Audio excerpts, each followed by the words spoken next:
پاکستان او سعودي عربستان د 2015 کال د سپټمبر په میاشت کې د متقابل دفاع یو تړون لاسلیک کړ. له دې تړون څو ورځې وروسته امریکا او اسرائیل د ایران پر سر مشر آیت الله خامنه‌ای برید وکړ او د ایران د اوسني حکومت د نسکورولو لپاره پراخ بمبار پیل کړ. په جواب کې ایران د هرمز تنګی وتړه او پر خلیجي هیوادونو په ځانګړي ډول سعودي عربستان بریدونه پیل کړل. د متقابل دفاع تړون له مخې پاکستان باید د سعودي عربستان د دفاع لپاره پر ایران برید کړی وای، خو پر ځای پاکستان یوازې دا بریدونه وغندل. ولې پاکستان پر ایران برید نه کوي او څنګه د پاکستان سعودي دفاعي تړون پاکستان له ستراتیژیک ستونزې سره مخ کړی؟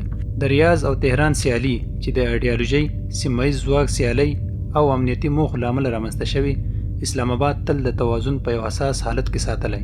پاکستان اړ لري چې له دواړو هیوادونو سره اړیکې وساتي، ځکه د یوه لوري انتخاب کول یې اقتصاد بې ثباته کوي او بل اړخ یې داخلي امنیت او سیمه‌ییزه ډیپلوماسي ګډوډوي.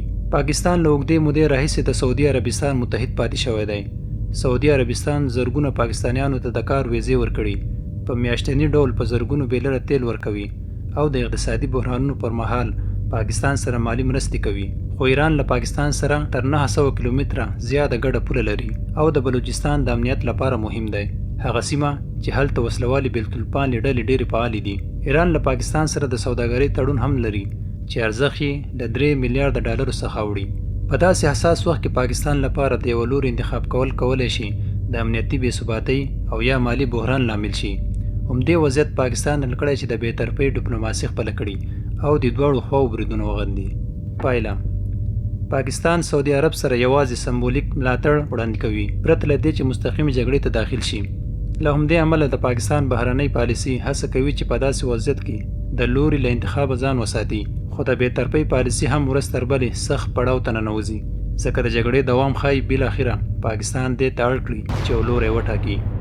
له ایران سره جغرافیایي اړیکې او پر سعودي عربستان اقتصادي تکیه پاکستان د احتمالي شخړې پر لور ټېل وهي، په داسې وخت کې چې د ترهګرۍ د څار نړیوالې ادارې پاکستان د ترهګرۍ له اړخه یو له تر ټولو نامنه هیواد بللی.